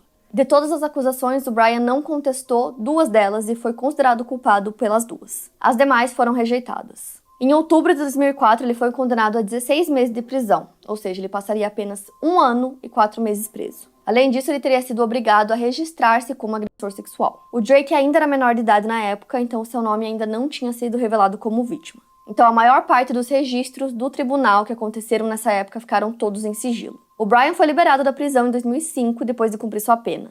Em 2006, o Disney Channel contratou ele para trabalhar na série The Sweet Life of Zack and Cody, estrelada pelos irmãos gêmeos Dylan e Cole Sprouse. Ou seja, ele foi escalado para trabalhar em mais um programa infantil com atores menores de idade. Que, inclusive, gente, tinham 2 produtores que trabalharam com o Brian no The Amanda Show. Então, assim, mesmo depois da condenação, essas pessoas que escreveram cartas de apoio a ele continuaram trabalhando com ele normalmente. O Brian fez a dublagem de 3 episódios, mas ele não teve contato direto com o elenco ou com a equipe no set de filmagens. Quando o Disney Channel descobriu sobre a condenação dele, ele foi imediatamente demitido e suas dublagens foram substituídas. Depois dessa demissão, ele continuou aparecendo em diferentes projetos que incluem Bedtime Stories em 2008, Freaks of Nature em 2015 e a série Anger Management em 2012. Fora que o Brian também trabalhou em outros projetos como os filmes X-Men e X-Men 2. Em 2018, ele teria feito seu último papel na minissérie Animal Showdown, e segundo TMZ, atualmente ele vive em Los Angeles. Só que não para por aí. Depois disso, outro funcionário da Nickelodeon chamado Ezel Channel foi preso por abuso. Nesse caso, o homem teria levado uma criança com ele até o estúdio, o abuso aconteceu lá, e esse homem já tinha sido condenado por abuso anteriormente, então ao todo, 3 funcionários da Nick, em um curto período de tempo, foram presos. Foi só depois disso que eles começaram a olhar os registros dos funcionários, para ver se tinha algum antecedente criminal antes de contratá-los. E mesmo com todas essas polêmicas, Nickelodeon continua crescendo mais e mais, então agora a gente volta a falar do Dan Schneider. Então a gente volta no tempo para a época que ele começa a trabalhar na série, na sitcom What I Like About You, onde a Amanda tinha um papel. A Amanda trabalhou de 2002 a 2006 na sitcom. E como na Warner Brothers ele não tinha nem perto do poder que ele tinha na Nick, né? Ele não podia fazer o que ele quisesse. Ele volta a atenção dele pra criar de novo pra Nickelodeon. Então ele decide relançar a série que ele começou na Nick, que teve muito sucesso, All That, agora com um novo elenco. Então agora ele era o roteirista, produtor executivo do programa e o principal responsável no set. Então assim, ele já tinha muito poder antes, mas agora ele tinha ainda mais e ele fazia questão de mostrar. Como eu falei pra vocês, o Dan começou como ator e depois ele já foi, né, pra parte de produtor, de roteirista, mas ele gostava de aparecer, então vez ou outra ele aparece nas séries que ele cria, como eu falei pra vocês. Ele apareceu em The Amanda Show. E aí ele decidiu aparecer também em um episódio de All That, onde os atores falam sobre ele. E ele aparece, assim, numa cena num carro com uma mulher muito bonita, dando camarão pra ele comer na boca. E as crianças aparecem falando sobre ele e se referindo a ele como um deus. E aí os novos atores agora que estavam trabalhando em All That começam a contar como era trabalhar com o Dan. Então assim, os mesmos problemas que ele tinha lá no começo em fazer com que as crianças tivessem cenas constrangedoras, com piadas de conotação sexual, todas essas coisas continuaram, só que agora era até pior. Ele fazia várias piadas raciais nas séries e eles contam que o Dan se aproximava muito mais das crianças brancas do que das negras. Dentro da Nickelodeon, eles tinham um outro programa chamado Dare, que em tradução seria Desafio, e basicamente os atores tinham que participar e fazer vários desafios que eram, tipo assim, bem pesados quando você pensa que são crianças e eles não tinham escolha, eles tinham que fazer. E aí eu acho que nessa parte do documentário dá pra entender como essa relação de poder se mostra em muitas coisas, desde coisas pequenas a coisas muito maiores. Porque não era só uma relação de poder, era uma relação de abuso também, de tipo, você tem que fazer e você não pode reclamar e você não pode falar que não. E, obviamente, All That fez muito sucesso de novo, então conforme o Dan foi ficando mais poderoso, ele foi ficando mais agressivo e mais abusivo verbalmente. E no documentário eles contam que isso acontecia com todo mundo, não eram só os atores que sofriam ou as pessoas do set, os roteiristas, era todo mundo. Então, pra vocês entenderem, o Dan participou de duas das maiores eras de sucesso da Nick, que ocorreram nos anos 90 e nos anos 2000. Ele ajudou a criar, escrever e produzir diversos outros seriados que eu ainda não tinha citado aqui, de grande sucesso da Nick. Então, depois de All That, como eu falei pra vocês, ele lançou a série Drake e Josh, que também fez muito sucesso. Depois teve Game Shakers, Sam and Cat, Victorious, What I Like About You, Zoey 101, iCarly e muitas outras. O Dan ficou conhecido por impulsionar a carreira de vários atores infantis que se tornaram grandes estrelas, como Ariana Grande, Amanda Bynes, Drake Bell, Kenan Thompson, Jamie Lynn Spears, Victoria Justice e muitos outros. Foi realmente um momento de ápice da Nick, porque muitos programas deles ficaram extremamente populares. Então, obviamente, o Dan também estava no seu momento de ápice, né? Os programas dele eram extremamente bem-sucedidos. E ele estava faturando muito e ganhando ainda mais poder lá dentro. Pra vocês terem noção, iCarly, por exemplo, que foi um dos programas que mais estourou dele, tinha muita audiência. A Michelle Obama participou de um episódio pra vocês só entenderem como realmente era uma coisa muito grande pra época. O Dan também sempre gostou muito de internet, de tecnologia, então ele começa a gravar com uma câmera Cybershot, meio que assim os bastidores no set, e começa a postar tudo isso no YouTube, assim. Então era realmente o começo da era de blog, de vlog de anos atrás, sabe? Então ele mostrava os bastidores, as salas de edição, os roteiristas e, claro, o elenco. Tem muitos vídeos que os atores parecem bem desconfortáveis, mas ninguém pedia pra ele parar de filmar ou dizer que não gostava, meio que todo mundo entrava na onda, ria das brincadeiras, brincava junto e mais uma vez demonstrava muito nessa relação de poder que ele tinha, que era muito gigantesco, que todo mundo fazia tudo o que ele quisesse. O estilo de humor do Dan era muito atrevido, digamos assim, né? O tipo de piadas que ele gostava, o tipo de humor que ele queria fazer e que ele fazia, né? No caso, como eu falei, tinha muita conotação sexual, muitas cenas mostrando o pé das atrizes, sexualizando as garotas, na maioria das vezes. Tem muitos vídeos na internet sobre essas cenas específicas que são horríveis de assistir, porque, né, como mulher, vendo essas garotas menores de idade fazendo essas cenas péssimas que não tem nada de engraçado nelas, é um show de horror. Então vocês conseguem ver isso facilmente na internet. Tem muitas cenas, no documentário eles mostram bastante também. E, gente, é bizarro, é desconfortável de assistir. Eu não consigo nem imaginar pra essas atrizes como foi ter que fazer tudo isso. E ter esses vídeos, assim, pra sempre na internet, sabe? Então, mesmo esses roteiros que ele escrevia sendo extremamente bizarros, ninguém falava nada. Então, eles tinham que fazer.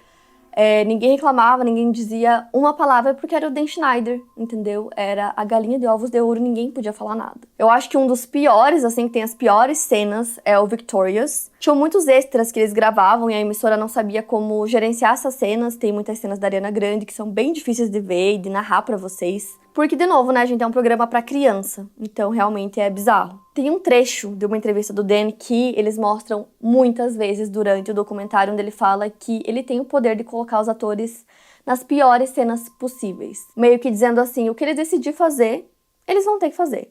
Então, era ele mesmo dizendo assim que ele sabia que ele tinha esse poder de decisão e que todo mundo tinha que fazer. Muitas mulheres relataram sofrer assédio do Dan, então, principalmente as que trabalhavam na parte do figurino. Elas contam que às vezes elas estavam trabalhando e ele mandava, assim, uma mensagem falando que elas tinham que ir no local que ele estava pra fazer massagem nele. Então, ele assediava elas o tempo todo e elas tinham que fazer. Então, muitas pessoas sempre viam ele recebendo massagens durante o set, então essas coisas eram feitas na frente das pessoas e ninguém falava nada. Então, assim, pra quem essas mulheres iam reclamar, sabe? Estava lá na frente de todo mundo via, sabia, e ninguém fazia nada. Então o Dan ficou conhecido agora por ser um chefe abusivo que se aproveitava do seu elenco e da equipe e que basicamente tinha criado um ambiente de trabalho hostil para os seus funcionários. A Nickelodeon sempre foi muito focada em comédia, né, em fazer as crianças rirem. Então, muitas vezes, para as crianças era realmente muito engraçado, mas muitas cenas para os adultos eram esquisitas. E no documentário eles falam uma frase que eu acho que é muito importante nesse contexto, porque a Nickelodeon era feita para entreter as crianças e não para educar. E aí chega o Kids' Choice Awards de 2014, onde o Dan Schneider recebe uma premiação, assim, muito grande por todo o trabalho que ele fez. Então, assim, ele era o queridinho do canal de TV, ele tinha criado programas com muito sucesso, tinha feito muito dinheiro lá dentro. Eles dizem que durante 20 anos foi ele quem moldou o entretenimento infantil, então todas as maiores estrelas da Nick estavam lá homenageando ele, mas uma delas não compareceu, que era Janet McCurdy, de Sam and Cat, e todo mundo ficou sem entender por que ela não foi. Então isso em 2014, né? E aí, 8 anos depois, ela publica um livro sobre a vida dela e o relacionamento dela com a mãe, que inclusive assim que saiu esse livro, ela deu algumas entrevistas e ela lia uns pedacinhos do livro. E imediatamente eu falei, eu preciso ler esse livro. Então logo que saiu eu comprei, eu li. E mesmo eu não sendo, como eu falei pra vocês, né? Na minha infância eu não assistia Nickelodeon, então eu não assistia Sam and Cat.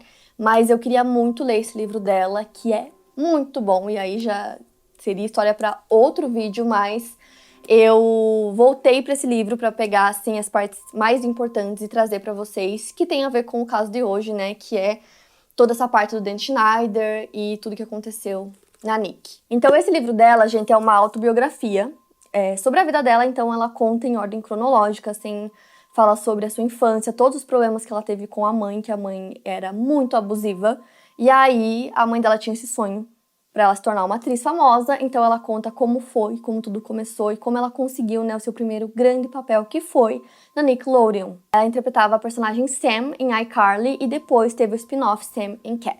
Então ela começou a trabalhar com o Dan quando ela tinha 13 anos de idade, né? E aí no livro, ela fala sobre o criador. Ela não diz quem é o criador, ela não dá o nome ao criador, mas a forma como ela cita essa pessoa várias vezes dá a entender que é o Dan Schneider. Então ela fala que o criador ficava gritando durante as filmagens, que ele gritava com todo mundo e que o primeiro beijo dela aconteceu em uma cena e que ela tava muito nervosa, que ela tava paralisada e ele ficava gritando pra ela se mexer mais. E ela conta que ela ficava muito triste porque ela queria agradá-lo, como todo mundo, né? E aí ela fala que teve um momento em que o criador queria fazer uma reunião apenas com ela, então ela e a mãe vão almoçar com o criador para poder, né, descobrir sobre o que ele queria falar, e a mãe dela achava que era sobre um spin-off. E aí no livro ela fala assim, minha mãe achava que era isso, já que é muito comum que o criador crie spin-offs. Então, mais uma vez, dá a entender que é o Dan, já que ele criou vários, como The Amanda Show, Drake e Josh, né, então, que eram programas que vieram de outro programa, e aí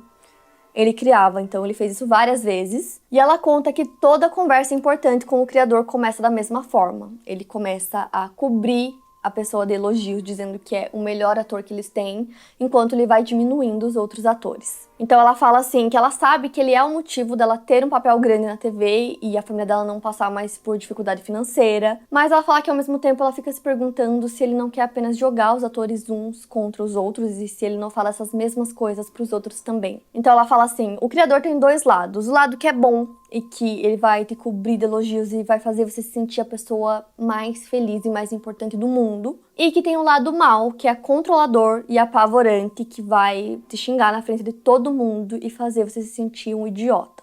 Ela fala também que trabalhar com ele por uma temporada inteira fez ela entendê-lo, que ela já viu ele fazer homens e mulheres adultos chorarem com insultos e degradação. Que ele chama todo mundo de idiota, palhaço, estúpido, burro, incompetente e por aí vai. Então ela já estava há 3 anos em iCarly, até que em outra ocasião, quando ela tinha 18 anos, o criador oferece bebida alcoólica pra ela. Ela fala que não quer, e aí ele responde que os atores de iCarly são muito caretas, porque os atores de Victorious sempre ficam bêbados juntos. Então ela bebe um gole da bebida dele, né, pra agradar. Ela conta que é o whisky que ela odiou. Depois disso ele se aproxima, coloca a mão no joelho dela, depois faz massagem nela. E ela fala que ela não gosta, mas ela não pede pra ele parar porque não quer ofendê-lo. Até que anos depois, a iCarly termina e a Jeanette tinha assinado um contrato de desenvolvimento com a Nick para o que ela acreditava que seria sua própria série, né, seu spin-off, e que ela poderia trabalhar também como diretora em um dos episódios. Então ela conta que isso foi uma coisa que foi prometido a ela. Ela queria muito trabalhar como diretora. E aí, eles disseram que isso iria acontecer. Então ela já tinha esse contrato, né, em desenvolvimento para o que ela achava que ia ser a sua série, mas na verdade seria Sam and Cat, que foi uma série que ela fazia com a Ariana Grande. Então as duas eram as protagonistas. Mas pouco tempo depois, a Ariana começa sua carreira musical. Então aí ela começa a ficar cada vez mais famosa como cantora. E ela vai faltando as gravações cada vez mais. E no livro ela fala que ela tinha que segurar as pontas e que ela tinha que fazer, às vezes, algumas cenas que ela considerava ridículas, mas ela tinha que fazer porque a Ariana não estava lá, e que ao todo eram 40 episódios, e que ela acreditou naquelas pessoas, ela acreditou que ela teria uma série só pra ela, que ela poderia dirigir um dos episódios, e ela disse que só no fim ela percebeu que ela não ia dirigir nenhum episódio, que eles não iam fazer o que eles tinham prometido. Que, na verdade, era o motivo pra ela estar lá ainda. Ela conta que era essa promessa que ela poderia dirigir um dos episódios e que no final nada disso aconteceu, que era um ambiente extremamente tóxico e que nesse ponto ela já não ligava pra mais nada, não ligava nem em atuar bem, ela só queria que acabasse logo e tava torcendo pra que ela fosse demitida. E aí, nessa parte do livro, tem um trecho bem importante que eu vou ler pra vocês. O criador se meteu em apuros com a emissora pelas acusações de abuso emocional. Sinto que era apenas uma questão de tempo e que deveria ter acontecido muito antes. Avaliou a quantidade de encrencas que ele se meteu. Não foi algo a ser resolvido com apenas uma breve punição. Chegou ao ponto de a presença dele no set com os atores não ser mais autorizada, o que dificultava a comunicação entre as tomadas. Ele fica sentado em uma sala parecida com uma pequena caverna na lateral do estúdio, cercado por pilhas de frios, seu lanche favorito, e pequenos prêmios do Kids' Choice Awards, sua conquista de vida mais estimada. Então, nesse trecho, ela relata como era trabalhar com o Dan depois que ele estava sendo investigado, né, que ele já não podia mais ficar ali dentro do set da forma como ele fazia, ele tinha que ficar em uma sala separada, e aí no documentário eles contam que tinha uma pessoa que ficava lá com ele, e quando tinha alguma coisa que ele não gostava, que ele queria que regravasse, ele falava pra essa pessoa que tinha que entrar no set, passar a informação, e aí eles tinham que regravar. Então, nossa, eles falam que demorava muito mais e que eles trabalhavam muitas horas a mais por conta disso, porque era mais difícil dessa forma, mas era assim que era agora. Pouco tempo depois disso, o programa Sam and Cat é cancelado. A Jeanette conta que ela ficou extremamente feliz. E nessa época ela tinha 21 anos de idade, então ela fala que ela já não queria mais trabalhar lá, então ela estava se sentindo ótima até que ela recebe uma ligação dos advogados dela. Então eles fazem uma reunião e ela conta que a Nickelodeon tá oferecendo $300 mil pra ela. E ela não entende por que eles estão oferecendo essa quantia. E eles respondem que tem uma condição, que é tipo, eles falam como se fosse um presente, mas na verdade tem uma condição que é: você não vai poder falar publicamente sobre como era trabalhar na Nickelodeon. Mas ela não quer, ela não aceita, ela fala que a Nickelodeon não quer que ela fale sobre sua experiência pessoal e sobre os abusos do criador. E aí é nesse ponto que começa uma investigação interna sobre essas alegações contra o Danny, como eu falei pra vocês, e a Janet cita no livro. Ele não podia mais ficar dentro do set, né, durante as filmagens, e pra ele esse era o pior castigo, justamente porque ele gostava de ficar lá com o elenco o tempo todo, mas aí o próprio Danny disse que eles não proibiram ele de entrar no set, que foi uma escolha dele, que ele optou por enviar orientações da sua sala. Então, assim, durante o documentário tem várias alegações contra ele, que ele sempre rebate dizendo que não era aquilo, que era outra coisa. E na maioria das vezes ele fala que era decisão dele, e que não era uma coisa que ele foi obrigado a fazer. Até que em 2017 o Dan volta a trabalhar em sets, mas de outros programas, não mais do Sam and Cat. Agora ele trabalhava no Henry Danger e Game Shakers. Juntamente nessa época vinha acontecendo uma mudança cultural em termos de assédio e toxicidade no ambiente de trabalho. Foi quando aconteceu o movimento Me Too, onde as mulheres relatavam diversos abusos e assédios que elas sofreram. Muitos homens importantes da indústria do entretenimento começaram a ser acusados, um atrás do outro. Nessa época também começou a rodar muitos vídeos na internet, né, que eles resgatavam das séries do Dan, falando sobre o comportamento dele, falando sobre cenas que ele mesmo escreveu para as séries, cenas que tinham muita conotação sexual e que eram interpretadas por crianças menores de idade. Então as pessoas começam toda essa discussão, né? Porque um homem adulto como o Dan Schneider tá fazendo isso com esses jovens atores e, mais importante, por que estão deixando ele fazer isso? Tipo, o que tá acontecendo ali dentro? Eles não encontraram nessa época evidências de uma conduta sexual, mas a investigação concluiu que o Dan poderia ser verbalmente abusivo. Ele negou que tenha agido de forma inadequada com colegas de trabalho. Mas aí a Nick começa uma nova investigação sobre a conduta do Dan e ele é desligado da Nickelodeon em 2018. Ele recebeu a quantia de 7 milhões de dólares.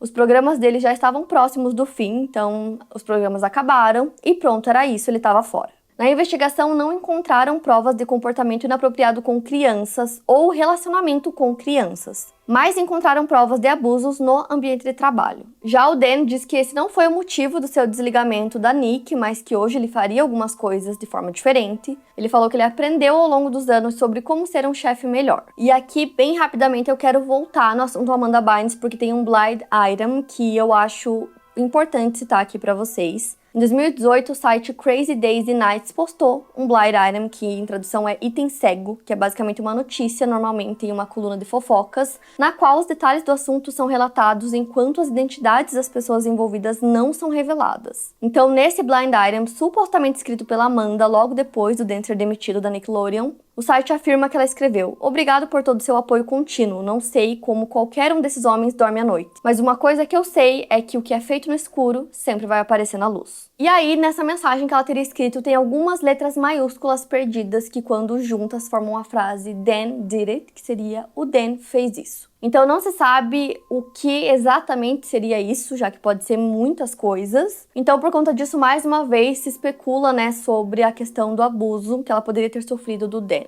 E aí, logo depois que saiu o documentário, o Dan postou uma entrevista no canal dele, e aí tinha uma pessoa entrevistando, e aí ele ia falando o que ele pensava, mas parecia tudo bem pensado, não parecia que ele só sentou e no momento da pergunta ele foi falando, parecia que foi tudo bem roteirizado, assim. E aí ele fala que ele não achava que os atores se sentiam mal com as cenas, que ele não percebia nada disso, ou quando eles tinham que participar daquele programa que eu falei, que eles tinham que fazer coisas que eram coisas ruins, eles não queriam fazer. Então ele fala: eu não sabia que eles se sentiam assim, se eu soubesse eu teria feito diferente. O que, gente, sinceramente, não teria, né? Porque os atores e a equipe não tinham nem abertura pra falar quando eles não gostavam de alguma coisa e nem mesmo pra dizer não pra ele. Então, óbvio que ele não teria feito diferente, não tinha nem como, né? Então, ele fala que ele também tá pronto pra voltar a trabalhar com programas infantis e tal, mas acho muito difícil. E quando a gente para pensar, nesse vídeo eu citei algumas pessoas, né, que passaram por abusos e por todas essas coisas dentro de sets e dentro do trabalho deles, e que claramente foi muito difícil para eles entrarem na vida adulta. Então a lista, assim, de jovens que entraram na indústria muito cedo e que depois tiveram uma série de problemas por coisas e abusos que eles sofreram é gigantesca. Então eu sinto que esse documentário é uma pontinha do iceberg, assim, sabe? E aí traz toda essa discussão sobre como o ambiente de trabalho para menores de idade na indústria do entretenimento muitas vezes não é seguro. E o estrago que isso pode fazer na vida deles é evidente, né? Só nesse vídeo a gente falou muito sobre isso. Então eu acho que pode ser que venha muito mais por aí. Eu espero que sim, não só da Nickelodeon, mas num contexto geral, assim, do entretenimento, que as pessoas discutam mais sobre isso, que os abusadores paguem pelo que eles fizeram, né? Então é uma discussão muito longa, que envolve muita coisa, são muitas camadas. Quando saiu esse documentário, eu fiquei obcecada pesquisando e lendo tudo, e eu falei, eu preciso trazer esse vídeo pro canal porque é uma discussão importante. Mas, de novo, são muitas camadas, tem muito assunto aqui nesse vídeo que daria um outro vídeo só sobre isso. Então, também, se vocês quiserem algumas coisas específicas, me contem aqui nos comentários. E é isso, quero que vocês continuem essa discussão nos comentários. Então contem pra mim aqui embaixo o que vocês acharam de tudo isso, a opinião de vocês. Não esquece do like, que me ajuda muito na divulgação do vídeo. Playlist completa com todos os casos que eu já contei aqui no canal pra maratonar aqui na descrição. Quinta Misteriosa também é podcast pra ouvir quando e onde quiser. Não esquece de me acompanhar nas redes sociais que eu vou deixar aqui na tela pra vocês. Me sigam por lá que tem conteúdo extra. E é isso, eu vejo vocês no próximo vídeo.